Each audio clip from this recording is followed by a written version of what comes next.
Back when I lived in Japan, I was sat up in bed one night reading the PC Engine Perfect catalogue, and in that little book, a little caption stirred a question I had often rhetorically asked myself. Why is the PC Engine called the PC Engine? Was it an endearing use of English, or was it a slightly offbeat name combining the creators Hudson Soft and NEC's input? Or was there something else behind it?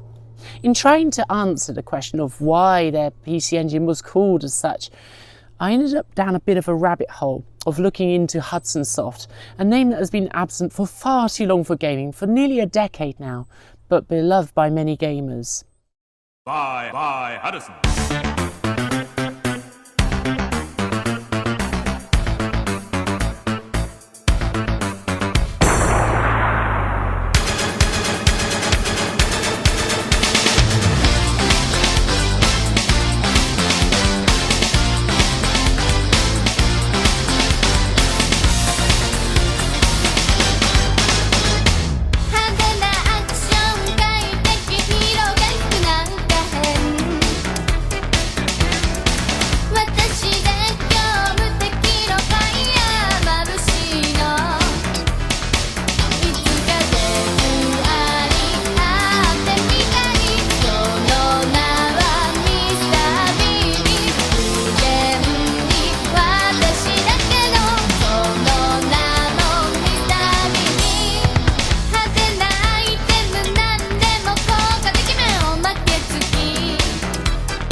The Famicom boom lays waste to the idea that the video game crash of 1983 was a global thing. The video game market boomed in Europe, and it was booming in Japan, where even crappy games on the Famicom could sell 1 million. Walk around any Japanese second-hand store these days and you'll find a glut of these early Famicom games. 1984 through 1986 were golden years for gaming in both markets, with Europeans gaming on 8-bit microcomputers from Acorn, Commodore, Sinclair and Amstrad to name a few, and in Japan it was the Famicom that kick-started home gaming proper and triumphed over efforts from Epoch, Casio and Sega. The video game crash was actually a localised event in North America that opened the door to the Japanese games industry eventually becoming a dominant force globally. Nintendo's software characters, like the best-selling Super Mario Bros., are now as popular with kids in the United States as in Japan. Nintendo's sales there last year accounted for 1/5 of all the toys sold in American shops. But Hudson's story doesn't begin with the Famicom boom or even the Famicom itself, but in Hokkaido, Japan's northernmost and largest prefecture. Born in Niseko, Hokkaido, Hudson founder Yuji Kudo studied at Nihon University's Science and Technology faculty and sold photos of steam trains as a sideline under the business name of Group Hudson Productions. Before the more famous Hudson Soft emerged, Yuji was already using the name Hudson. The reason is actually relatively simple.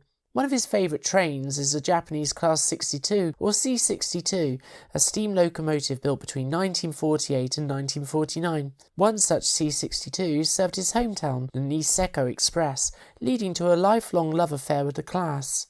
In railway speak, under the White classification system, the C62 is a 4-6-4 configuration, meaning 4 leading wheels, 6 driving wheels and 4 trailing wheels on the engine, but it has another nickname.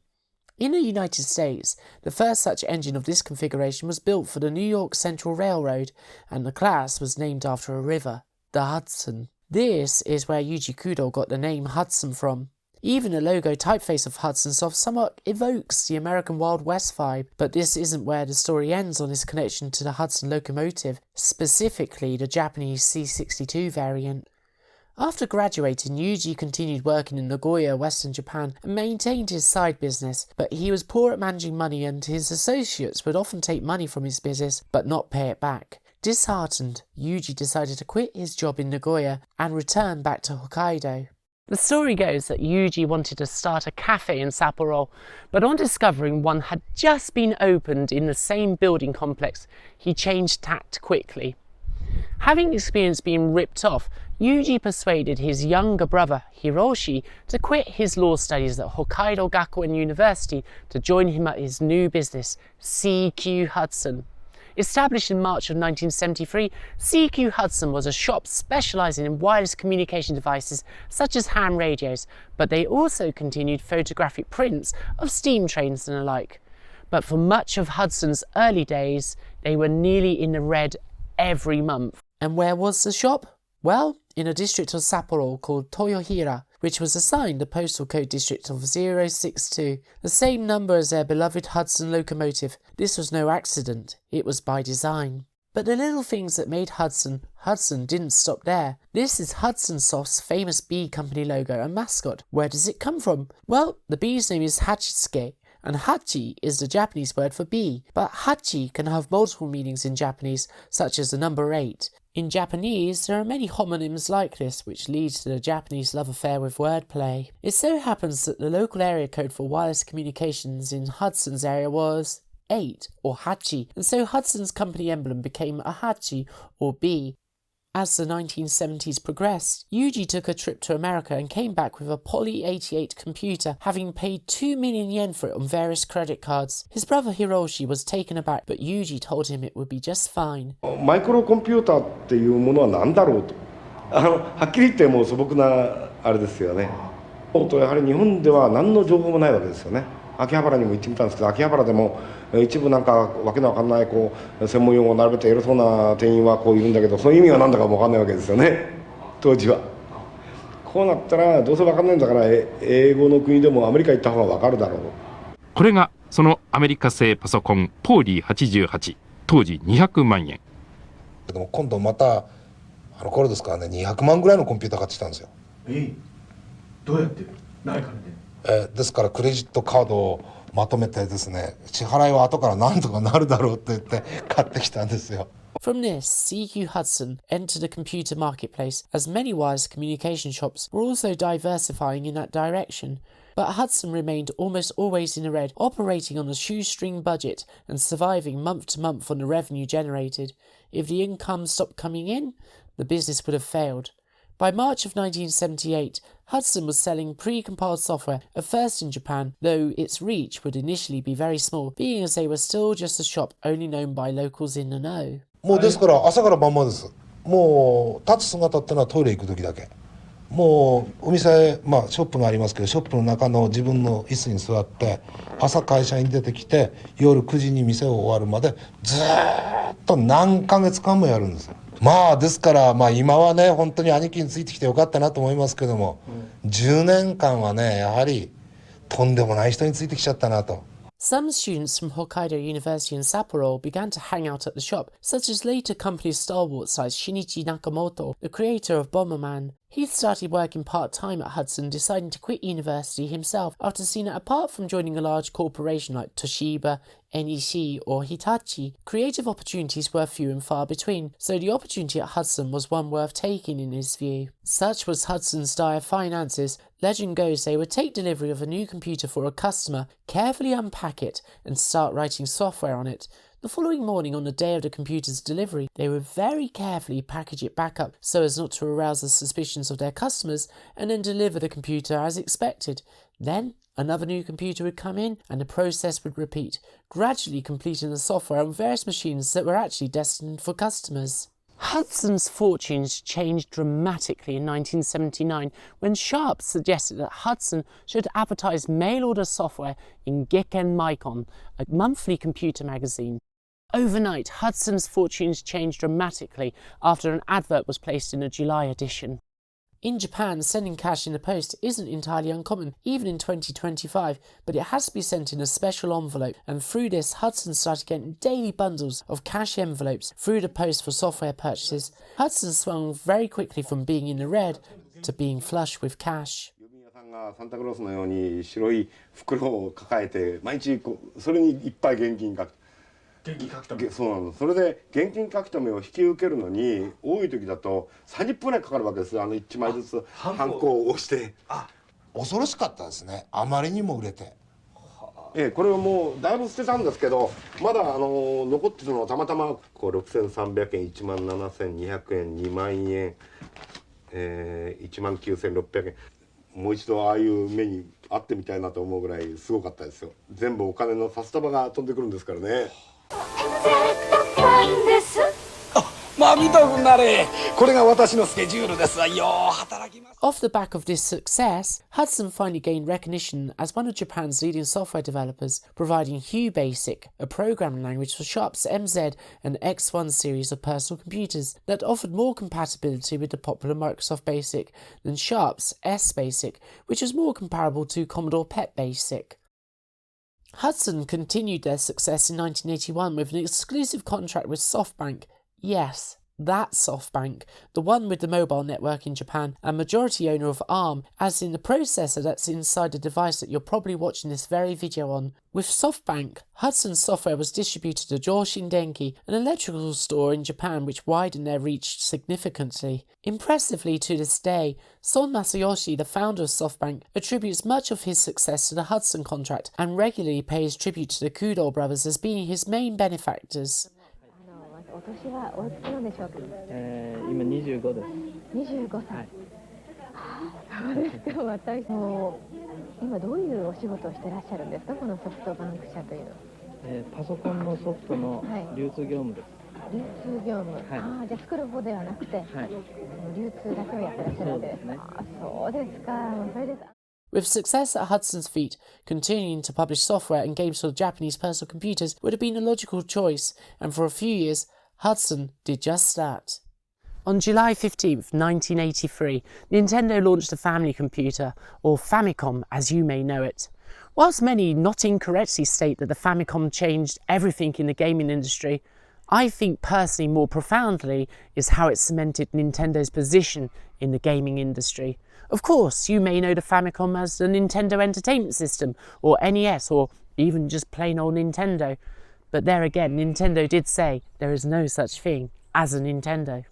In Japan and later in North America, the Famicom and NES became the dominant gaming platform, and even if it never caught quite on the same in some regions such as Europe, it took Nintendo's brand worldwide. One day, Hiroshi Kudo saw some kids playing Donkey Kong on the Famicom in the Sapporo's Marui Mai department store. Hudson at the time used to trial their new products at the department store in a so-called antenna store concession they had, so it wasn't exactly unusual for management to spend time there. As the senior managing director with his brother and founder Yuji Kudo, they switched Hudson's efforts over to providing software for the Famicom as a third party. Hudson's work on a HuBasic programming language for Sharp didn't go unnoticed. Sharp's involvement with Nintendo dated back to the colour TV game consoles of the 70s, and come the Famicom era, they introduced Nintendo to Hudson when the idea of creating a basic programming language for the console emerged. Working with Nintendo, Hudson created Family Basic, a programming language that was launched in June of 1984 with a keyboard and shoebox cassette recorder peripheral for loading and saving programs. Arguably, it was this peripheral and software that emphasised the computer potential of the Famicom, but most importantly, it cemented the early relationship between Hudson and Nintendo. But it wasn't Family Basic that brought Hudson millions of sales, it was the games. Up until their launch, all software for the Famicom was ostensibly developed by Nintendo, though various subcontracting had occurred, such as Satoru Iwata's from HAL's work on pinball and golf, for example. Launched on the same day, July 20th, 1984, Hudson Soft was the first third-party developer for the system, though Nintendo manufactured their cartridges. This is the Apple II smash hit load runner as ported by Bomberman inventor Shinichi Nakamoto, and this is Nuts and Milk. Make what you will of that, but both are excellent games that hold up today. Okay, some people may bemoan the fixed jumps or old-fashioned gameplay, but I think these are fantastic for 1984. These two games totally transformed Hudson Soft into becoming a major player in the Japanese games market. For now, you're up to speed with why Hudson was called Hudson, the connection to the C62 steam engine, and the fact that in the early days of the Famicom, Hudson Soft and Nintendo were very close partners. The most exciting thing for Hudson Soft, as of 1984, is that their best days still laid ahead. In November of that year, the company became publicly traded and it entered its golden decade and became one of the cornerstones of the Japanese gaming industry, and there's plenty of games to look up from this time.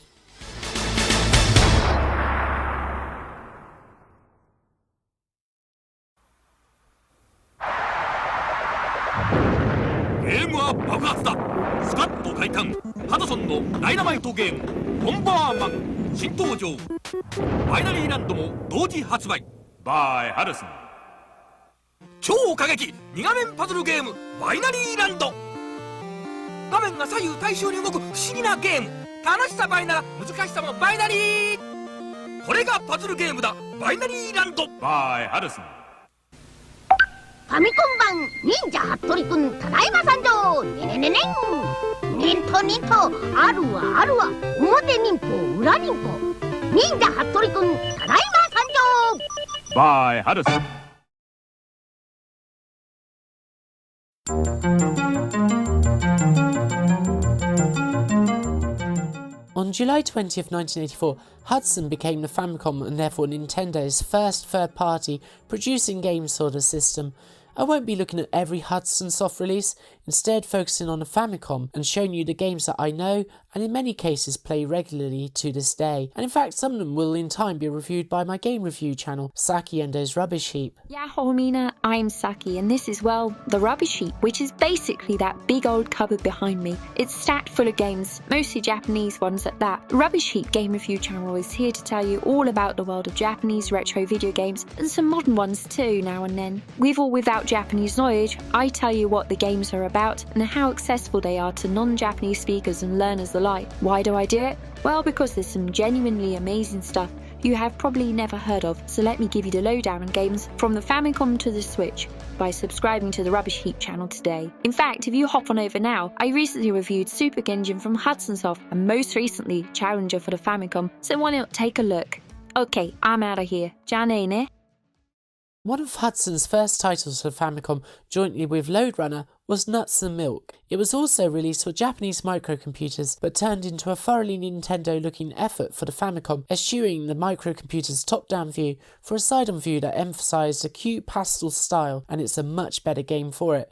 You play as Milk, who merely wants to eat some fruit before returning home to his partner Yogurt once all of the fruit has been eaten. However, along the way it appears that the enemies, known as Nuts, want to do nothing more than keep you from reuniting with Yogurt. Across a number of single-screen stages with various obstacles, this can be a divisive game. Some people don't rate it, but I personally do, given its context in 1984. It plays consistently, and the hardest part is timing a bounce on a spring, but if you push and hold A just before you land on a spring, you'll bounce higher with ease. Never released outside of Japan, this is often cited as a game that would have fitted right in with the early black box NES releases. If you can find a copy, it's not that expensive unboxed and well worth a play if you enjoy early arcade style one-screen classics. Not everyone will share this opinion, but I think that this is a good game. Probably the more important release out of this than Nuts and Milk, which came out on the same day, is Loadrunner for the Famicom, which was timed brilliantly, coinciding with the IRM arcade conversion, and having this amazing Famicom conversion from Hudson saw this sell over 1 million copies. It arguably sits right at the beginning of the Famicom boom. Taking Doug Smith's classic hit, Hudson added scrolling stages and updated utilitarian graphics with a more characterful design to the Loadrunner and the robots that chase after you, the latter of which we'll come back to soon. Though not credited, the Famicom port can be attributed to Shinichi Nakamoto, creating one of the best ways to play this classic. The aim is simple: gather up the gold avoiding the robots by trapping them in pits that you dig to your left and right. It even included a level editor to create your own maps, which could be saved out via the Family Basic keyboard's cassette tape interface, though this is stripped out of the later NES release. Overall, a wonderful interpretation of this classic, with the benefit of a level skip accessible with the select button. The plentiful early Famicom release is cheap, but the later re-release from the early 90s is somewhat sought after, a great version of a classic game.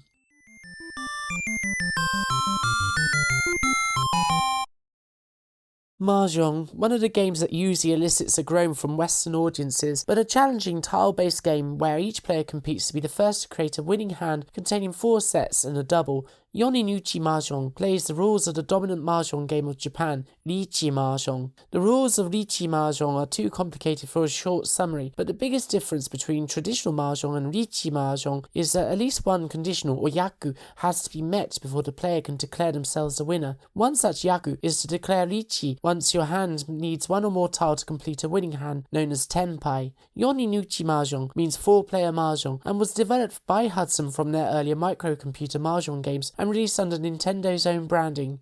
Unlike the 1983 Mahjong release from Nintendo, this recreates a full 4-player table opposed to the earlier 2-player table.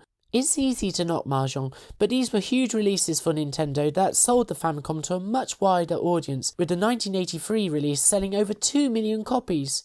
Yonin Uchi Mahjong didn't sell as many as the 1983 Mahjong release, but it was still an important one. Whilst this isn't the Famicom Mahjong game I'd recommend to you, for those who like a good strategy and thinking game, Mahjong can be very enjoyable indeed.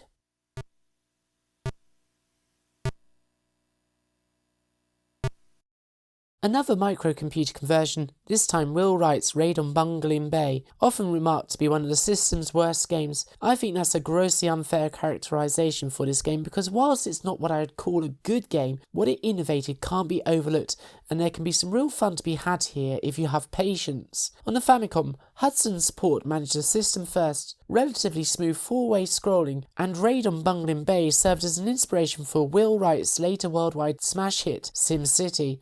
Of the game itself, you are an attack helicopter that needs to destroy the designated amount of enemy factories per stage. You launch from a carrier out at sea with 9 bombs on board, which you can use to destroy the factories, though many will require more than the 9 bombs to be dropped on them. The enemy will attack both your helicopter and the carrier from jets, tanks and anti-aircraft guns. If you know the later Strike series from Electronic Arts, this in many ways foreshadows that series, except in Bungalim Bay, the enemy isn't passively waiting for you. Hard as nails, an important work on many counts, and a game that I occasionally play and get some enjoyment from.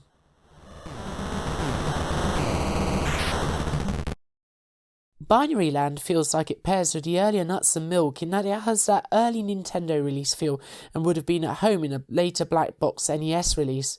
First released on microcomputers, Binary Land features 2 loved-up penguins, Gurin and Malon, of whom you can choose to play as. The trick in this single-player game is that you control one penguin directly, but the other's movements mirrors yours. If you move up, the other penguin moves down. If you move left, the other moves right. The objective is to avoid the spiders and the webs littering the stages and navigate both penguins so they meet exactly in the middle of the top of the stage. Not as easy as it sounds. Later in this game, birds will appear which can both be fatal as well as switch your penguin's position. If you like single screen arcade action, this one is fun and solid for 20 to 30 minutes play.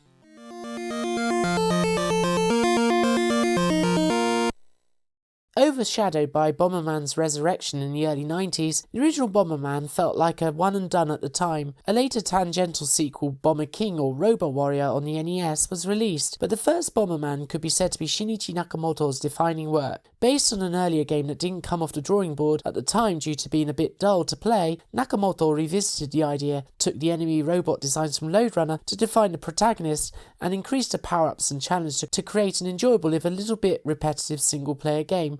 This is in fact one of the very first NES games I played in and around 1990. It was either this or Super Mario Bros., Duck Hunt or Teenage Mutant Hero Turtles as it was known in the UK. I still enjoy this game and without it, Hudson Soft would not have had the mascot and juggernaut that came to define the company in the 90s, but later releases, even including the Famicom's very own Bomberman 2, are superior games.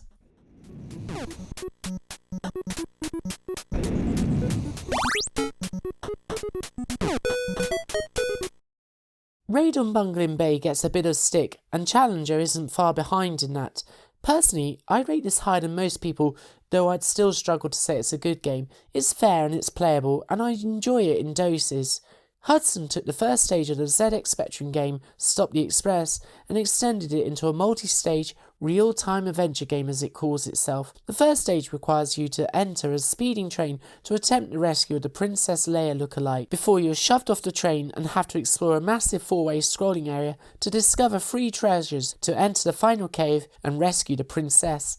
Mechanics are a little bit odd, such as shooting the pickups to collect them, whereas walking over them will hurt you, and to get to these you need to shoot 4 enemies in succession to gain one. Some of the caves are insta-death traps, and the mystery zone is all traps as well. But for all of this fairly janky game design, I can't bring myself to hate Challenger. Hudson Soft later released a version of Sonic Express for the Commodore 64, and even ported Nuts and Milk to the microcomputer, possibly using the base Famicom 6502 code as a starting point.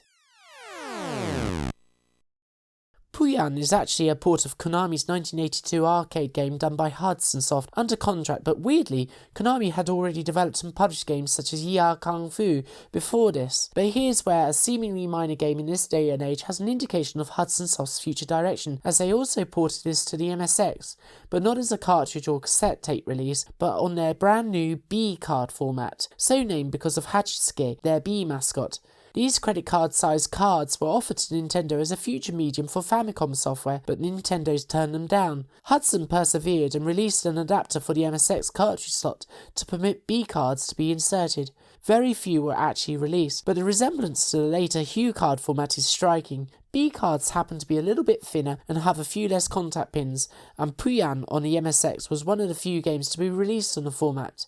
Back to this port of Puyan on the Famicom, it's great, or as good as the arcade original is. You play as Mama Pig in a basket that is operated by your little piglets at the top, fending off the big bad wolves who are doing everything to get at you and your piglets. By shooting the arrows from your basket, you can pop their ambitions. In the second round, the mechanics are similar, but instead of the wolves descending downwards, now they are trying to float up to the top to help push a boulder into you. Clear this round and you'll receive a little bonus stage before the game loops into increasingly higher difficulties.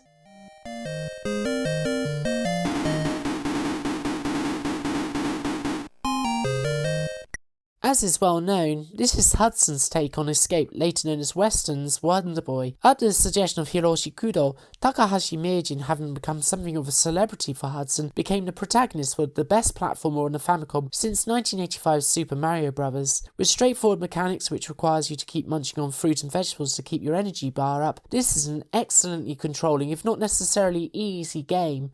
The trick is to collect Hachisuke, the Hudson Bee mascot, from the hidden egg at the very end of stage 1-1. Then you can continue at the title screen by holding down any direction on the controller and pressing start. Featuring a step up in the graphics department from Super Mario Bros. And a decent enough soundtrack, all 4 Balkan-Jima or Adventure Island games on the Famicom are a good time.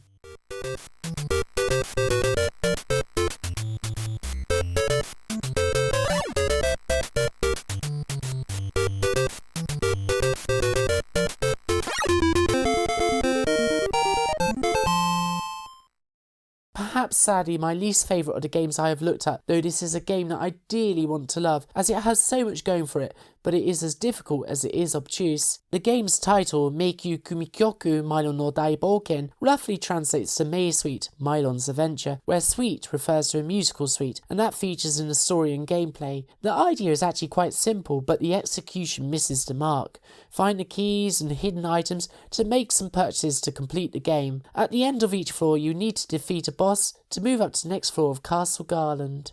In theory, this is the kind of game I enjoy, but because I find myself using a guide to play the game, I feel that I'm just cheesing my way through it, and it doesn't help that until you get the first crystal, you can't continue. You have 1 life, and when you take damage, you don't have an invincibility phase, so you can end up taking continual damage and dying. Even reviewing this game, I keep on thinking that I'll give it 1 more shot, but I keep coming away frustrated from this one, frustrated for what it could have been. Thankfully, Mylon got another chance a decade later.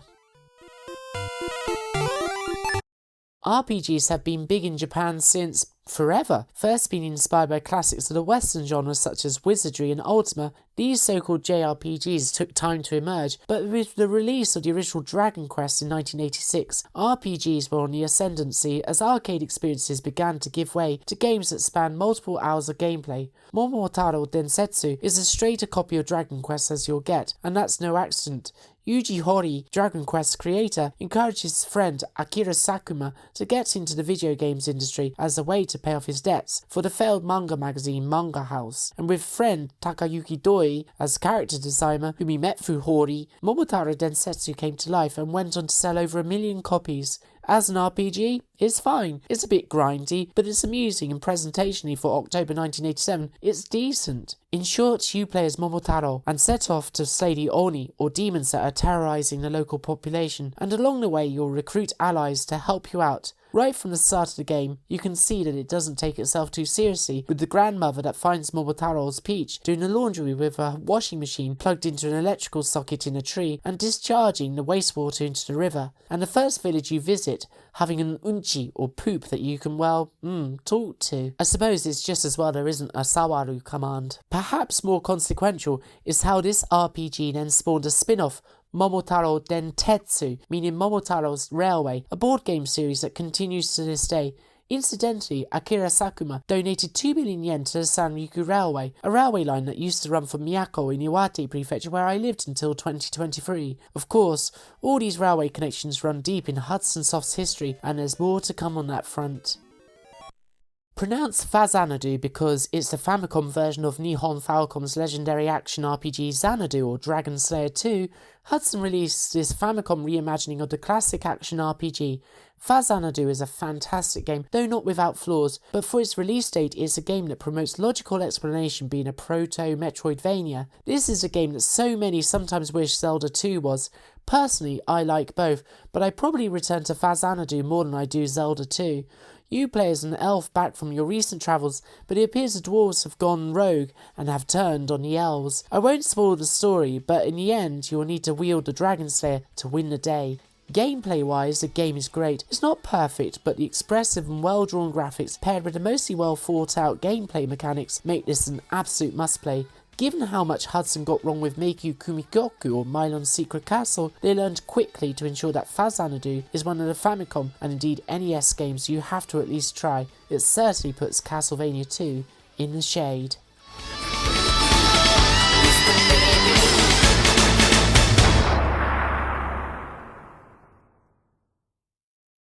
Takahashi 名人のゴールドフィンガーを超えるすごいやつ、ジョイカードマーク2。3段切り替えの連射機能がついて1980円。6月13日新発売。 Bye Hudson。 ついに登場、新感覚ロールプレイングゲーム迷宮組曲。不思議いっぱいの迷宮から王女を救え。迷宮組曲11月13日堂々発売。 Bye Hudson。 超過激シューティングゲームスターソルジャー。ド迫力の5方向連射、パワフルな敵キャラ、謎のトラップゾーン、そして超巨大要塞ビッグスターブレイン。これに勝てるかな。スターソルジャー6月13日堂々発売。この夏スターソルジャーが面白い。 Bye Hudson。 あの高橋名人がゲームになった。ハドソンのスーパーコミカルアクションゲーム高橋名人の冒険島制作会長。スケボースイスイ。愛しのハニーちゃんとペアになればもう無敵。バッタバッタと敵をなぎ倒す愉快な冒険物語高橋名人の冒険島。いやー、お待たせしちゃってすいませんね。 Bye Hudson。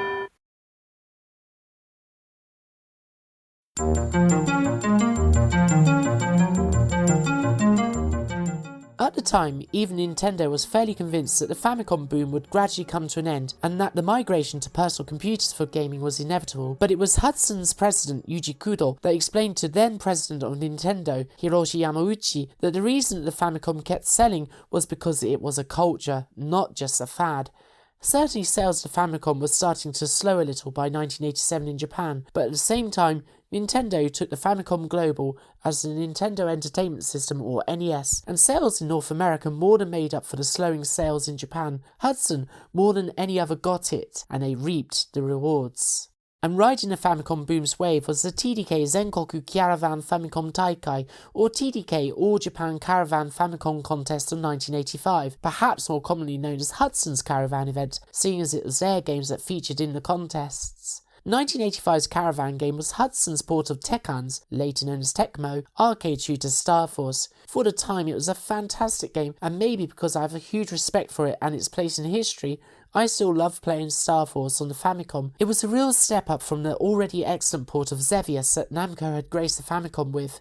Not only were the kids hooked on the idea of competing, the event attracted people from all walks of life, though it has to be said, the event was dominated by young boys, as the first event was even referred to as being for jibiko, or little kids, as there were some competitors who didn't quite fit the stereotype. The Caravan events had two legs, the Southern and Northern Caravan, which not just visit the big designated cities like Hiroshima and Sendai, but also smaller provincial cities like Morioka. Each leg would have multiple contestants compete to gain the highest score in 2 minutes in scorching Japanese summer humidity, though at least the Hokkaido leg in the north would be a bit more temperate. The sight of seeing some of the competitors having to play on a CRT in broad midday sun with nothing more than a flap of card to shield the screen must have been a disadvantage.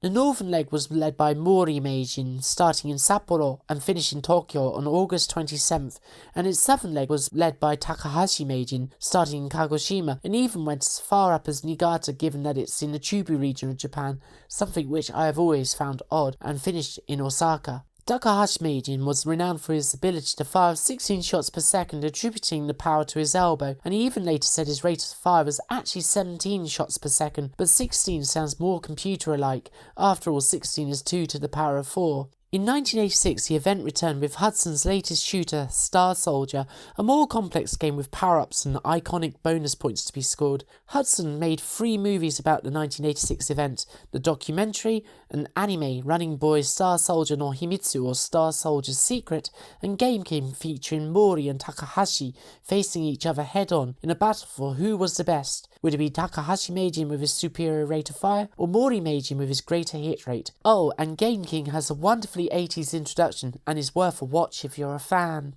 As for Star Soldier, the game itself, its only real failing is its trap mechanic, where you can fly under scenery to avoid enemies, but you can't shoot during these trap zones, meaning it can actually affect the flow of the game. In fact, this was Mori Meijin's undoing in the final round in the Game King movie, although even if he had struck Larios, he wouldn't have topped Takahashi Meijin's total score.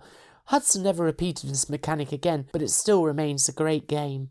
I try not to be too nostalgic about things personally, but seeing events like this reminds me of a time where these big social occasions and contests were tangible and visible, and I can feel the excitement that some of these kids must have felt waiting for their 2 minutes to try and become the champion. For me, online contests just don't have the same magic. Hudson continued the Caravan juggernaut with 1987's Hector 87, or Starship Hector as it was outside of Japan, a rock-hard but enjoyable shmup that switches between vertical and horizontal scrolling stages.